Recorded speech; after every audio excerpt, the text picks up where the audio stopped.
కల్లోలంగా మారింది. ఎగసిపడుతున్నాయి అలలు, ఇంకొక వైపు వేగంగా గాలులు కూడా వీస్తున్నాయి. అనేక ప్రాంతాల్లో భారీ వర్షం కురుస్తుండడంతో ప్రస్తుతం ఎటు చూసినా కూడా తుఫాను ప్రభావంతో మొత్తం తీరమంతా అతలాకుతలంగా మారినటువంటి పరిస్థితి. ఈ రాత్రికి మొంతా తుఫాన్ తీరం దాటబోతోంది. తీరం దాటే ముందు దీని యొక్క ప్రభావం కారణంగా వర్షాలు కొన్ని ప్రాంతాల్లో గాలుల తీవ్రత అధికంగా ఉన్న నేపథ్యంలో ప్రస్తుతం కాకినాడ పోర్టులో కూడా 10వ పతాకాన్ని కూడా ఎగరవేశారు. సో ఇట్లా ఓవరాల్గా అన్ని పోర్టుల్లో కూడా ప్రమాద హెచ్చరికలు జారీ చేసినటువంటి పరిస్థితి. సో ఇట్లా మొత్తం మనం ఒకవైపు తిరుపతి జిల్లా అంటే తమిళనాడుకి బార్డర్గా ఉన్నటువంటి తడ దగ్గర నుంచి ఇటు ఇచ్చాపురం వరకు ఒకసారి పరిశీలిస్తే ప్రతి ప్రాంతంలో కూడా తీవ్రత ఎక్కువగా ఉంది. కానీ అన్ని ప్రాంతాల కంటే కూడా ముఖ్యంగా ఇటు మచిలీపట్నం నుంచి శ్రీకాకుళం వరకు దీని ప్రభావం మాత్రం చాలా ఎక్కువగా కనిపిస్తోంది. ప్రస్తుతం దీని మూమెంటు నిన్నటి నుంచి కూడా మనం చూస్తే క్రమంగా మొదట ఇది కాకినాడ ప్రాంతంలో తీరం దాటేటువంటి అవకాశం ఉందని చెప్పి భావిస్తూ వచ్చాం. మళ్ళీ డైరెక్షన్ కొంత మార్పు జరిగి మచిలీపట్నంకి కాకినాడకి మధ్య తీరం దాటే అవకాశం ఉందనేటువంటి పరిస్థితి కనిపించినా ఇప్పుడు మళ్ళీ కూడా కాకినాడ ప్రాంతం లేదా కాకినాడ నుంచి ఇంకా ఎగువ ప్రాంతంలో తీరం దాటేటువంటి అవకాశం ఉంది అనేది మాత్రం అర్థమవుతోంది. సో ఒక విధంగా చూస్తే కోనసీమ చిగురుటాకులా మారిందని మాత్రం స్పష్టంగా చెప్పచ్చు. ఎటు చూసినా కూడా వీధురుగాలులు వీస్తుండడంతో అనేక చోట్ల చెట్లు మొత్తం కూడా విరిగిపడడం కావచ్చు, అనేక ప్రాంతాలు ధ్వంసం అవ్వడం ఇలాంటివి కూడా కనిపిస్తున్నాయి. మనం చూస్తే విశాఖ నగరంలో కొండ చర్యలు విరిగిపడుతున్నాయి.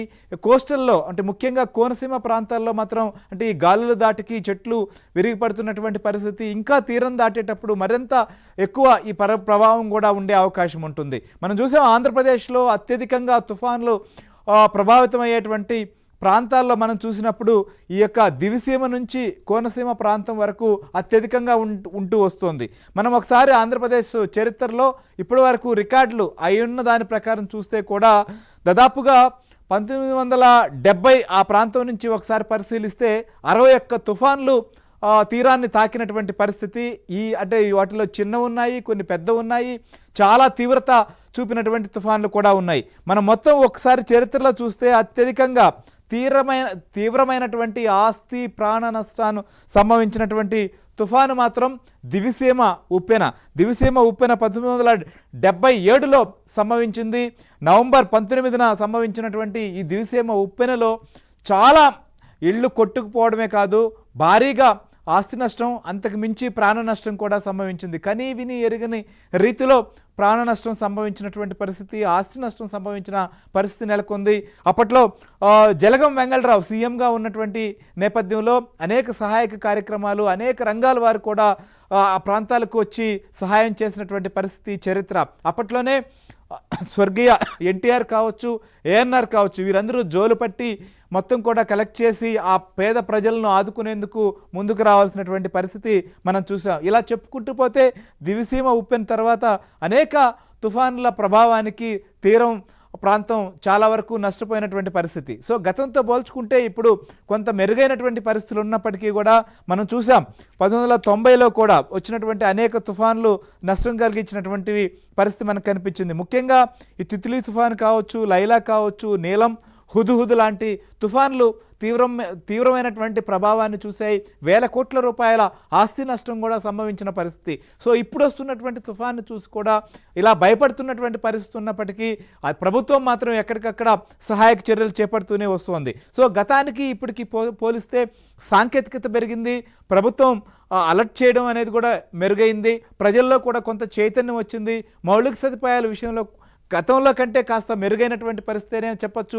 గతంలో కేవలం పూరిగడుసులు ఉన్నటువంటి పరిస్థితి ఉండేది, ఇప్పుడు ఆ పరిస్థితి నుంచి కొంత మారింది. కాబట్టి పూర్తిగా ఇళ్ళు కోల్పోవడం కానీ అలాంటివి జరగనప్పటికీ భారీగా ఆస్తి నష్టం అయితే మాత్రం సంభవిస్తూనే వస్తూ ఉంది. సో ప్రస్తుతం ప్రాణ నష్టం సంభవించకూడదని చెప్పి ప్రభుత్వం ఏం చేస్తోంది, ఆస్తి నష్టం జరగకుండా ఉండేందుకు ఎలాంటి జాగ్రత్తలు తీసుకుంటున్నారు అనేది కూడా మనం ఆంధ్రప్రదేశ్లో ఒకసారి చూడాల్సి ఉంటుంది. ఎందుకంటే అటు కేంద్ర రాష్ట్ర ప్రభుత్వాలు కూడా ఎప్పటికప్పుడు దీని గమనాన్ని పరిగణలోకి తీసుకుంటూ ఒకవైపు ప్రజాప్రతి పాలకులు అట్లనే అధికారులు సమన్వయం చేసుకుంటూ ముందుకు పోతూ సహాయక చర్యలు చేపడుతున్నటువంటి పరిస్థితులు మనం చూస్తున్నాం. ముఖ్యంగా కాకినాడ ప్రాంతంలో విరుచుకుపడుతున్నాయి అలలు, ఇంకోవైపు అనేక ప్రాంతాల్లో గాలులు బలంగా వీస్తున్నాయి. ప్రవహిస్తున్నాయి, భారీ వర్షాలు కురుస్తున్నాయి, లోతట్టు ప్రాంతాలు జలమయమయ్యాయి, ఇంకా దీని తీవ్రత పెరుగుతుందా అనేటువంటి భయాందోళనలో కూడా ప్రజలకు వైపు ఉన్నారు.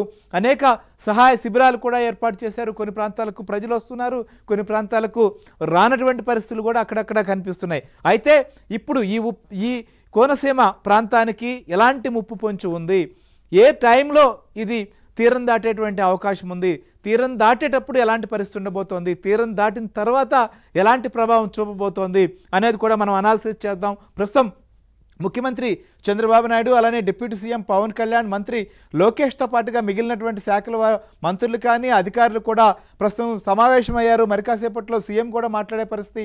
అసలు ప్రభుత్వం దగ్గర ఉన్నటువంటి ప్రస్తుతం తుఫానుకు సంబంధించినటువంటి అప్డేట్ ఏంటి, సో ఎన్ని గంటలకు తీరం దాటే ఛాన్స్ ఉండొచ్చు, సో దీనికి సంబంధించి ఏ ప్రాంతాలపైన దీని ప్రభావం ఉండబోతోంది, అక్కడ ఎలాంటి సహాయక చర్యలు తీసుకుంటున్నారు, సో ప్రభుత్వం ఏం చేస్తుంది, ప్రజల నుంచి ఎలాంటి అప్పీల్ చేస్తున్నారు అనేది కూడా మనతో పాటు సత్య లైవ్లో సిద్ధంగా ఉన్నారు. అలానే ఏదైతే నిపుణులు ఏం చెప్తున్నారు, వారి హెచ్చరికలు ఎలా ఉన్నాయి, దాని ప్రభావం ఏ విధంగా ఉండబోతోంది అనేది కూడా మనకు వివరించేందుకు నాయుడు మనతో పాటు వైజాగ్ నుంచి కూడా జాయిన్ అయ్యారు. ఫస్ట్ సత్య దగ్గరికి వెళ్దాం. సత్య, ఏంటి అసలు ప్రభుత్వం అనేక కార్యక్రమాలు చేపడుతోంది, గత 2-3 రోజుల నుంచి దీనిపైన ఫోకస్ పెట్టి. తాజాగా ప్రభుత్వం చేపట్టినటువంటి సహాయక చర్యలు కావచ్చు, ప్రభుత్వం రివ్యూ చేసిన తర్వాత వారికి వచ్చినటువంటి రిపోర్ట్ కావచ్చు, కానీ లేదా తుఫానుకు సంబంధించి అప్డేట్